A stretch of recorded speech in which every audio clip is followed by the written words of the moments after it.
Assalamualaikum warahmatullahi wabarakatuh. Alhamdulillahirabbil alamin. Allazi nahmaduhu wa nasta'inuhu wa nastaghfiruh. Wa na'udzu billahi min syururi anfusina wa min sayyiati a'malina. May yahdihillahu fala mudhillalah wa may yudlil falan tajida lahu waliyyan mursyida. Asyhadu an la ilaha illallah wa asyhadu anna Muhammadan abduhu wa rasuluhu la nabiyya ba'da. Allahumma fassalli wa sallim ala hadzal nabiyil karim Muhammadin sallallahu alaihi wasallam la nabiyya ba'd. Asyhadu an la ilaha illallah wa asyhadu anna Muhammadan abduhu wa rasuluhu la nabiyya ba'd. Allahumma fassalli wa sallim ala hadzal nabiyil karim Muhammadin sallallahu alaihi wasallam la nabiyya ba'd. Bapak-bapak, ibu-ibu yang saya hormati serta generasi muda yang saya sayangi, baiklah, pada kesempatan yang berbahagia ini kita akan membacakan biografi Khalifah Rasulullah, yang pada kesempatan ini kita akan masuk kepada pembacaan tentang Khalifah Utsman bin Affan radhiyallahu an. Mukadimah. Buku ini berbicara tentang Utsman bin Affan, Khulafaur Rasyidin yang ketiga. Buku tentang berita besar yang banyak diperselisihkan oleh orang-orang sejak dahulu dan masih diperselisihkan hingga saat ini. Pengantar yang kami berikan pada buku tentang Utsman bin Affan tidak berbeda dengan pengantar yang kami berikan pada buku-buku sebelumnya tentang Abu Bakar, Umar, Ali, dan para tokoh di sekeliling Rasulullah SAW. Pengantar yang tidak membuat kita berlama-lama mendalami peristiwa-peristiwa sejarah, kecuali sekedar memahami roh sejarah. Peristiwa-peristiwa dengan segala kejadiannya tidak akan menyibukkan kita dari menelusuri jejak-jejak kebesaran dan keunggulan pada diri para tokoh besar yang bersangkutan. Roh sejarah dan intisari kepribadian tokoh merupakan dua hal yang membentuk materi kisah ini. Kebenaran sejarah tidak akan mampu ditipu oleh dongeng. Keyakinan dalam hati tidak akan mampu disesatkan oleh syubhat. Ketenangan jiwa tidak akan mampu dikalahkan oleh luapan emosi.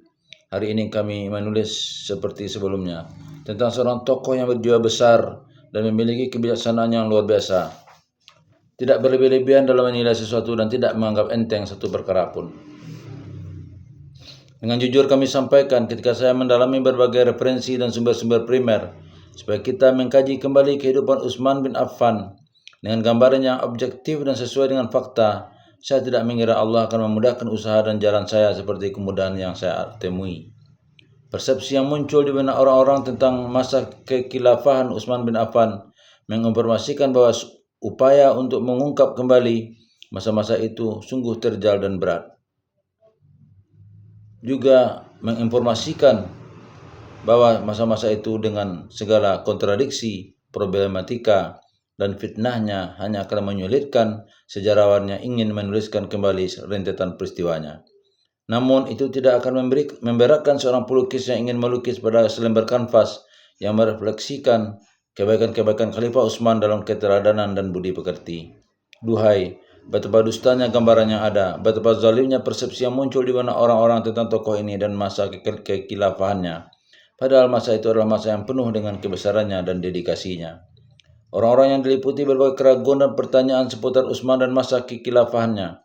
Mereka dengan cepat menuding Khalifah Utsman sebagai orang yang bertanggung jawab atas kekacauan yang sebenarnya tidak pernah beliau lakukan. Sebenarnya mereka tidak mengetahui hakikat keadaan yang sebenarnya. Mereka menilai masa itu bukan dengan standar penilaian yang semestinya, bahkan menggunakan tolak ukur yang bertolak belakang. Mereka membicarakan suatu masyarakat yang hidup 1400 tahun silam yang mempunyai kondisi dan nilai-nilai tersendiri, namun mereka membandingkannya dengan pengalaman-pengalaman aktual, baik dari segi logika, ilmu, dan tafsir sejarah yang mereka perkirakan bisa menguak sebagian peristiwa pada masa itu. Tetapi betapapun pandai dan mahirnya, mereka tidak mungkin memberikan penilaian final terhadap masa itu, terlebih menarik kesimpulan terhadap kenyataan yang terjadi sebenarnya secara mendalam. Allah telah menakdirkan bahwa Khalifah Utsman harus memikul tanggung jawab pemerintahan dalam suasana yang tiada bandingannya dalam sejarah manapun. Sebelum ungkapan saya dianggap berlebihan, saya katakan, beliau memikul tanggung jawab yang teramat berat dalam suatu masa merupakan penutup masa kenabian dengan segala kewaraan, keteguhan dan kekusukannya, dan suatu masa yang merupakan permulaan masa kekaisaran dengan segala keindahan, bahaya, dan godaannya. Benar bahwa penaklukan hebat telah dipancangkan dasar-dasarnya di masa kekhalifahan Umar bin Khattab. dan pemerintahan Islam telah mengambil bentuk sistem politik yang disebut sistem kekaisaran, meskipun kaum muslimin tidak sependapat demikian.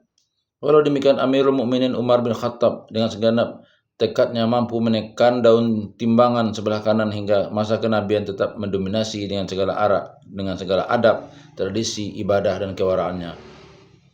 Hal itu dilakukan dengan menggunakan rem-rem keagamaan yang mampu mencegah nafsu dan keinginan yang tak terkendali, dan bukan termasuk sunatullah jika masa-masa kegemilangan akan berlangsung selamanya tanpa akhir. Penaklukan yang terjadi pada masa Khalifah Umar bin Khattab menjadikan benturan-benturan dengan budaya asing tak terhindarkan. Sementara itu, angin perubahan yang tak terbendung menggiring negara Islam dan masyarakatnya ke dalam suasana baru. Tidak dapat dielakkan lagi bahwa masyarakat Islam akan dihadapkan pada suasana itu dengan segala kebaikan dan keburukannya. Pembunuhan terhadap Khalifah Umar bin Khattab merupakan sebuah isyarat dimulainya era baru, era di mana kaum muslimin tidak akan menanggalkan panji dan prinsip-prinsip mereka. Tetapi mereka akan dibenturkan dengan pertentangan-pertentangan baru, diserang oleh tradisi-tradisi baru, dan dihadapkan pada berbagai macam problematika. Dan itu semua mengharuskan mereka untuk memiliki keteraturan hidup, sistem negara, dan kebutuhan terhadap aspirasi masyarakat. Di masa-masa krisis dan tahun-tahun yang sulit inilah takdir memanggil Utsman untuk memikul tanggung jawab yang menakutkan, yaitu tanggung jawab mempertahankan roh masa kenabian dan berinteraksi dengan masa kekaisaran. Apakah ia menemukan jalan untuk mengemban tanggung jawabnya itu? Ya, dengan penuh keyakinan. Sekali lagi saya katakan ya. Insya Allah lembaran-lembaran buku ini akan menceritakan kepada kita sepak terjang Khalifah Utsman bin Affan dengan panjang lebar. Akan kita lihat dari model agung seperti apakah kepribadian Utsman, dari model seperti apakah kekhilafahan dan pemerintahannya, faktor-faktor apa yang membangkitkan krisis mengerikan di masanya, apakah ia mati syahid karena keutamaan-keutamaannya, ataukah akibat dari kesalahan-kesalahannya. Akan kita lihat sosok lain di antara para sahabat besar Muhammad SAW yang memikul tanggung jawabnya dengan teguh dan kokoh ketika ia tidak menemukan sesuatu yang dapat melindungi tanggung jawabnya selain nyawanya. Ia pun rela menyerahkan nyawanya dengan penuh lapang dada yang tiada duanya. Pada suatu hari saat dunia begitu sempit untuk menahan keteguhannya, nyawanya pun menaiki bendera keabadian, berlayar menuju Robnya yang maha pengasih lagi maha mulia di atas tetesan darahnya yang mulia. Aduhai, semoga tubuh yang menderita itu mendapat berkah dan diberkahi juga rohnya yang selamat. Wahai korban keutamaan dan keyakinan, semoga Anda selalu dalam keselamatan. Kami ucapkan selamat jalan. Muhajir pertama. Di masa-masa awal dan dari terbitnya fajar kerasulan, terdapat sekelompok orang-orang mulia dari kalangan manusia pilihan. Takdir memilih mereka untuk membentuk generasi pertama dari arak-arakan kafilah panjang lagi megah, yang selama berabad-abad akan membawa cahaya dan petunjuk Allah ke tengah makhluk yang tenggelam dalam kesesatan yang tiada berawal dan berakhir, serta tiada ketenangan baginya. Ketika takdir tampil untuk memilih dan menyeleksi, akal akan kebingungan melihat cara dan metode yang ditempuhnya dalam memilih. Terkadang takdir memilih pemimpin terpandang yang duduk di atas singgasana kemuliaan untuk disandingkan dengan hamba sahaya yang diperjualbelikan dan tidak memiliki harta benda selain dari belenggu dan rantai besi. Terkadang takdir memilih hartawan dengan harta bendanya yang melimpah untuk disandingkan dengan orang fakir yang tak punya apa-apa dan selalu hidup menderita. Terkadang takdir memilih lelaki gagah perkasa yang biasa mengalahkan lawan tarungnya dalam festival uqad untuk disandingkan dengan orang-orang lemah lagi kurus yang kakinya pun gemetar ketika berjalan. Bahkan takdir pun pernah memilih orang yang licik lagi cerdas dan pandai membuat tipu muslihat untuk berdampingan dengan orang yang mulia dan lurus serta lugu yang tiada berpengalaman dalam bidang tipu muslihat. Di antara manusia yang beraneka ragam ini, muncul beberapa sosok pilihan. Takdir memilih para pahlawan dari generasi sebagai pengemban agama baru yang Allah telah mengizinkan kepada Rasul pilihannya Muhammad SAW untuk mendeklarasikan seruan Islam dan mengibarkan panji-panjinya dari generasi yang berlainan karakter, tabiat dan derajat ini. Islam akan menampilkan mukjizat terbesarnya. Takdir menjadikan sebagian tokoh dan pemuka Quraisy seperti Abu Bakar, Utsman dan Abdurrahman bin Auf sebagai tandingan dan saudara bagi sebagian hamba sahaya dan orang-orang lemah seperti Suhaib, Bilal dan Ammar. Dari berbagai perbedaan strata sosial itulah akan diciptakan persatuan dan ikatan kekeluargaan. Menurut Anda, apakah takdir tidak memiliki parameter umum ketika memilih para pahlawan sehingga mempertemukan dan menyatukan beberapa karakter, strata sosial dan kemampuan yang perbedaannya begitu mencolok? Tidak diragukan lagi, pasti ada parameternya dan tidak sulit untuk mengetahuinya ketika Al-Quran menginformasikan kepada kita bahwa Allah Subhanahu wa taala berfirman, A'udzubillahi minasyaitonirrajim. Allahu a'lamu haitsu yaj'alu risalatah. Allah lebih mengetahui di mana dia menempatkan tugas kerasulan. Al-An'am 124. Maka Allah Subhanahu wa taala juga mengetahui bagaimana dia memilihkan para pembantu dan orang-orang kepercayaan bagi rasulnya.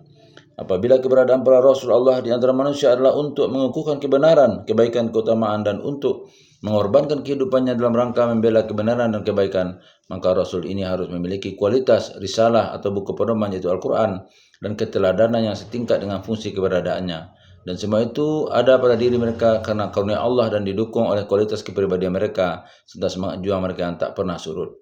Jika seorang Rasul manapun tidak mungkin bekerja sendiri, maka ia pasti memiliki pendukung yang beriman kepadanya dan beriman bersamanya. Mereka pun harus memiliki kualitas yang sepadan dengan tugas mulia yang akan mereka laksanakan. Tidak peduli apakah mereka dari kalangan bangsawan, pemuka masyarakat, dan hartawan, atau dari kalangan rakyat biasa, budak, orang-orang yang membutuhkan, dan orang-orang kekurangan. Ketika takdir memilih para pahlawannya dari berbagai lapisan masyarakat, maka yang menjadi fokus perhatiannya adalah kepribadian asli pada masing-masing individu. Kepribadian asli ini akan memperlihatkan hakikat diri mereka yang sebenarnya tanpa hiasan, kepalsuan, dan hal-hal yang menutupi jati dirinya. Kepada pribadi-pribadi yang dikarunia bekal kesucian, kecerdasan, dan keistiqomahan sehingga pantas untuk dipilih, takdir memberikan kelencananya sebagai tanda dipilihnya pahlawan tersebut untuk memainkan perannya. Berdasarkan patokan dan metode ini, takdir memilih tokoh-tokoh yang pantas mengemban dakwah di kala fajarnya mulai menyingsing di pagi hari yang cerah. Di antara tokoh-tokoh yang terpilih itu adalah Utsman bin Affan. Utsman adalah seorang tokoh yang mendapat panggilan dari seluruh takdir dari golongan elit dan pilihan, yaitu elit Quraisy dan bangsa Arab pilihan. Pilihan ini jatuh kepadanya agar ia mengambil posisinya sedini mungkin di antara orang-orang yang pertama mendapatkan hidayah dan petunjuk agama kebenaran. Tatkala ia menerima isyarat takdir akan menerima tugasnya, ia tidak ragu dan bimbang sedikit pun. Dari bawah atap rumahnya yang tinggi, dari atas ranjangnya yang empuk, dari tengah kenikmatan dan kesenangan dunia yang mengelilinginya, ia berangkat mengemban tugas barunya untuk menghadapi kehidupan berat yang penuh dengan perjuangan dan pengorbanan. Sesungguhnya gelar yang paling pantas dan sesuai dalam menggambarkan hakikat dirinya adalah muhajir atau orang yang berhijrah atau berpindah. Karena latar belakangnya yang berasal dari kaum bangsawan dan hartawan dan dari lingkungan yang bergelimang kesenangan, ia tampil menyambut seruan Allah dan seruan Rasulnya. Dan kapan itu? Bukan di saat kejayaan dan kemenangan dakwah, tapi di masa-masa awal dakwah yang penuh dengan himpitan dan kesengsaraan. Di saat para pengemban risalah ilahi mendapatkan berbagai bentuk penindasan dan tindakan sewenang-wenang. Jika penindasan dan siksaannya menimpa para sahabat dari kalangan rakyat biasa hanya menyakiti tubuh kasarnya, maka tidak demikian terhadap para sahabat dari golongan elit. Di samping penderitaan fisik, mereka juga merasakan penderitaan yang lebih dari itu, yaitu kehormatan dan kedudukannya. Penderitaan ini justru lebih menyakitkan daripada penderitaan fisik. Utsman adalah salah satu dari orang-orang elit yang karena kedudukannya di tengah kaumnya membuat tidak ada orang yang berani menodai kehormatannya, baik dengan perkataan maupun perbuatan. Maka apa terjadinya ketika ia termasuk dari 7 orang pertama yang dekat dengan Rasulullah Shallallahu Alaihi Wasallam dan selalu mendampinginya, padahal ia sadar akan bahaya, tipu daya, dan bencana yang pasti akan menimpanya dan menimpa saudara-saudara seperjuangannya. Sungguh watak seorang muhajir dan hati nurani seorang muhajir yang telah mendorong langkahnya untuk menjauhi kebanggaan dan kesenangan hidup. Kemudian memilih kehidupan yang berat dan penuh pengorbanan. Ia mendermakan dirinya di bawah panji-panji hidayah, rahmat, dan cahaya ilahi yang diangkat oleh tangan kanan Nabi Muhammad SAW. Kami sebut dengan hati nurani muhajir sebab makna hijrah bagi Utsman bin Affan bukan sekedar perjalanan biasa, perpindahan dari satu negeri ke negeri lain, tetapi lebih jauh dan dalam dari makna itu. Baginya hijrah adalah perjalanan roh, jiwa, dan kehidupan selain melangkahkan kaki melintasi gurun pasir. Baginya hijrah adalah perjalanan menyeberangi batas-batas diri dan nasib selain menyeberangi batas-batas geografis dan wilayah. Baginya hijrah adalah meninggalkan secara total kehidupan penuh dengan kemewahan dan kesenangan, berpindah pada kehidupan lain yang minimal bisa diprediksi bentuknya, kehidupan yang berat, diliputi kesulitan, kesengsaraan, dan pengorbanan. Keberanian tokoh sekaliber Utsman untuk masuk dalam petualangan semacam ini tidak lain adalah sebagai buah manis dari mulia dari hati nurani yang merdeka dan mulia pula. Hati nurani yang mendorong pemiliknya untuk melakukan hijrah yang menentukan kehidupannya di masa yang akan datang. Barangkali kita tidak dapat mengetahui semua makna ini dari gambaran yang diberikan Rasulullah SAW kepada Utsman radhiyallahu anhu ketika melukiskan dirinya sebagai muhajir pertama kepada Allah setelah Nabi Allah Lut alaihissalam. Ya, gambaran ini diberikan Rasulullah SAW kepada Utsman ketika beliau memerintahkannya hijrah ke Habasyah atau Ethiopia bersama istrinya Ruqayyah. Kami tidak akan banyak mengupas hijrah pertamanya ke Habasyah dan hijrah keduanya ke negeri itu. Sebab fokus perhatian kami dari hijrah Utsman adalah esensi dan inti syariah hijrahnya, bukan bentuk dan arti geografisnya.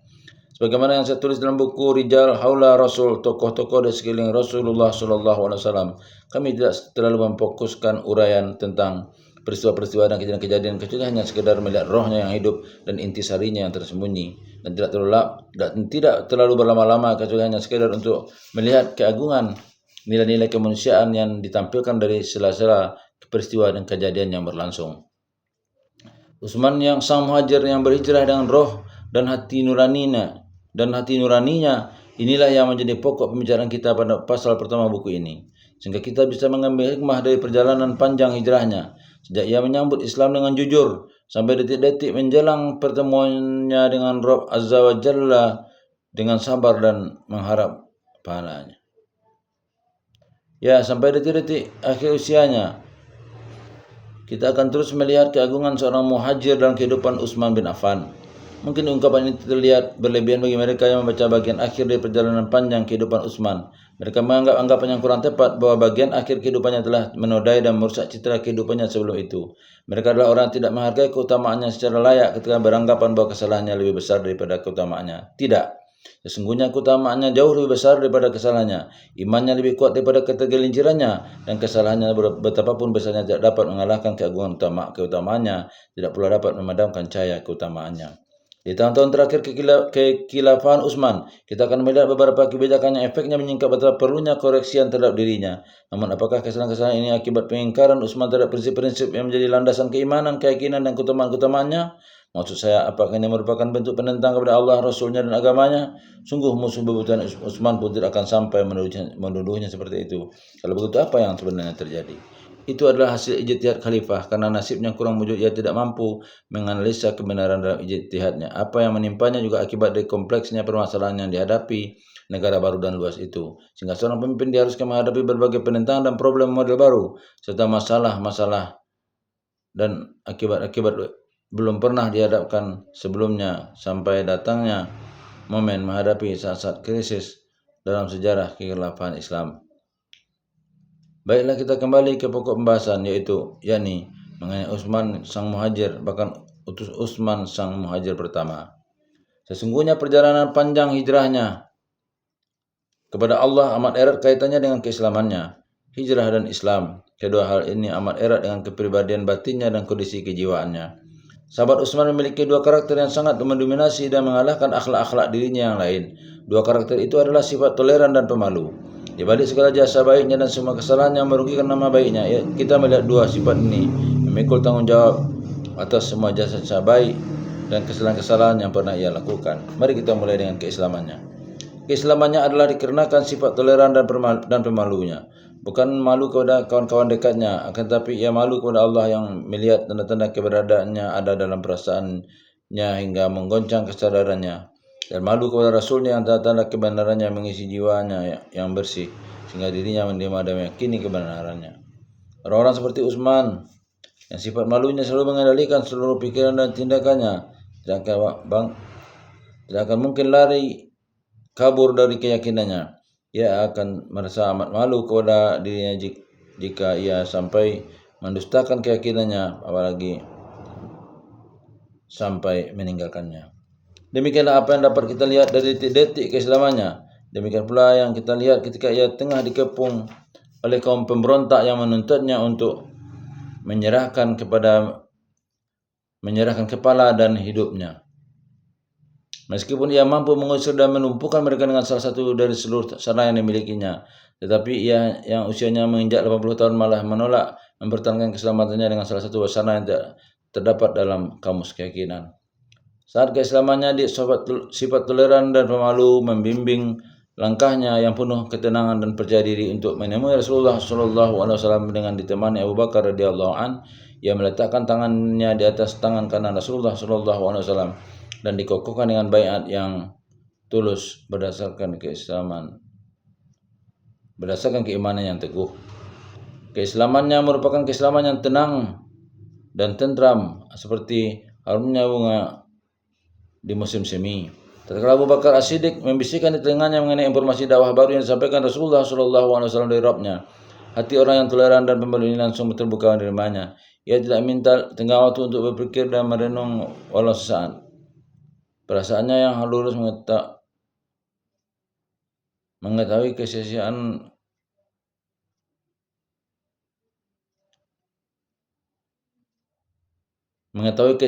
kehidupan beragama yang dijalani kaumnya.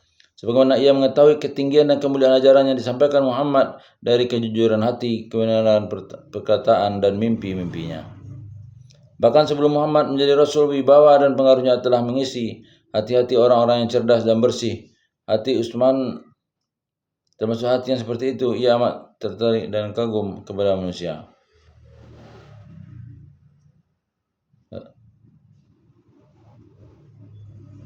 Ia amat tertarik dan kagum kepada Muhammad. Bahkan sebelum Muhammad menjadi Rasul, wibawa dan pengaruhnya telah mengisi di hati-hati orang yang cerdas dan bersih. Hati Utsman termasuk hati yang seperti itu. Ia amat tertarik dengan kagum kepada Muhammad. Ketertarikan dan kekagumannya ini bahkan yang dilihat, bahkan keimanannya kepada Muhammad terpantulkan dalam sebuah mimpi yang dilihatnya pada suatu hari saat ia tiba dari Sam. Ketika ia tengah berteduh dan istirahat di wilayah Mu'an dan Zurqa, ia dan teman-teman rombongannya tertidur pula di tempat itu. Tiba-tiba dalam mimpinya ia mendengar seseorang yang memanggil-manggil orang-orang yang sedang tidur agar bangun karena Ahmad telah keluar dari Mekah. Demikianlah perasaannya telah dipersiapkan untuk menunggu sang penyelamat. Tidak ada seorang pun di kota Mekah yang keutamaan-keutamaannya menempati kedudukan istimewanya dalam hatinya selain diri Muhammad bin Abdullah bin Abdul Muttalib. Apakah Utsman mundur setelah datang kepadanya berita gembira munculnya sang penyelamat dan nabi yang ia nanti?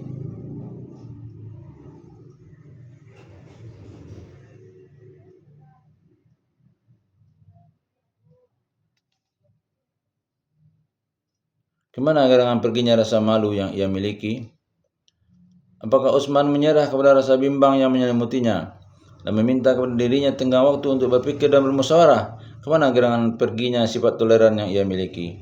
Sungguh sifat pemalunya melindunginya dari kebimbangan.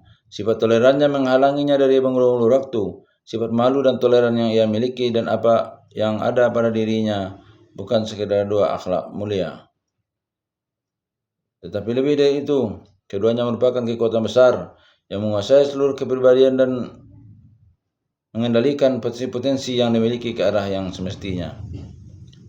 Sifat tolerannya telah mencapai pada tingkat yang paling ideal. Tidak ada yang bisa menandingi kehebatannya. Hingga suatu hari Rasulullah SAW bersabda ketika menyaksikan sifat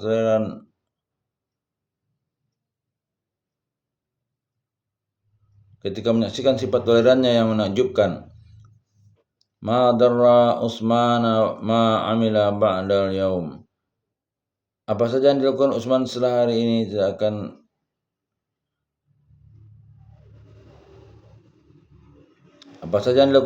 Utsman setelah hari ini tidak akan membahayakan dirinya. Ma darra Utsmana ma amila ba'dal yaum. Apa saja yang dilakukan Utsman setelah hari ini tidak akan membahayakan dirinya. Kemudian Rasulullah mendoakan dirinya, "Ya Allah, ridhoilah Utsman karena saya juga ridho kepadanya." Begitu juga sifat pemalunya sampai pada tingkat seperti tingkatan sifat tolerannya sampai Rasulullah SAW memuji Utsman dengan sabdanya, "Asdaqu ummati hayaan Utsman." Umatku yang paling pemalu adalah Utsman. Bahkan ada sebuah peristiwa yang memperlihatkan kepada kita begitu besar sifat pemalu Utsman. Kisah diriwayatkan Ummul Mukminin Aisyah radhiyallahu an yang memberikan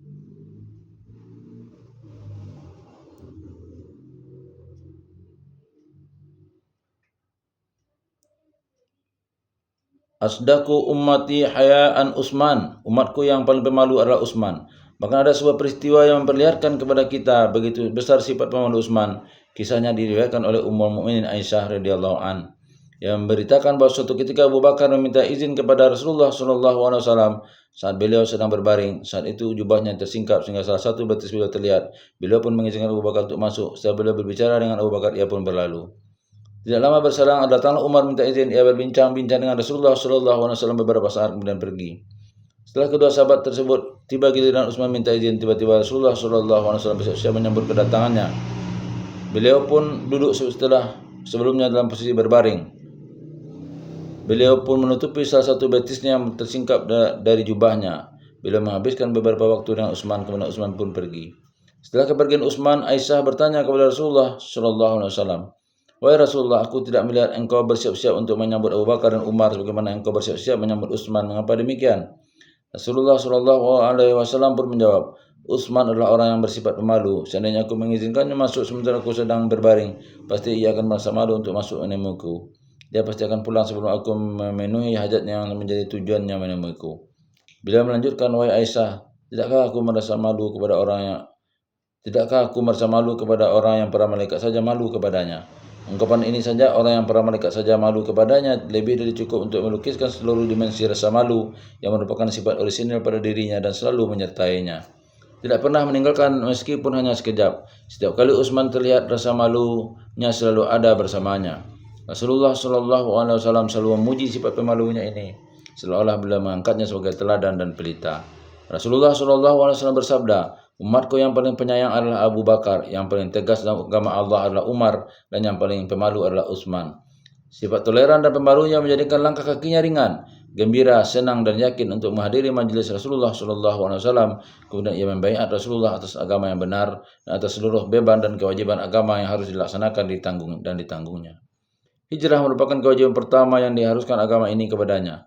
Hijrah yang dimaksud bukan hijrah dalam pengertian geografis berpindah ke Habasah kemudian ke Madinah, tetapi yang kami maksud adalah hijrah dalam pengertian rohaniah dengan maknanya yang mendalam dan luas. Hijrah dari satu kehidupan kepada kehidupan yang lain, dari satu wujud kepada wujud yang lain. Hijrah yang berarti meninggalkan tradisi lama dengan segala kesakralan dan keagungannya. Hijrah yang berarti perjalanan menuju Allah dengan perbekalan yang baru. Hijrah mengharuskan seorang muhajir untuk membawa keimanannya dan berjalan di atas keberkahan Allah. Sementara itu yang kita bacakan dulu tentang Khalifah Utsman bin Affan. Semoga ada manfaatnya. Billahi taufiq wal hidayah. Assalamualaikum warahmatullahi wabarakatuh.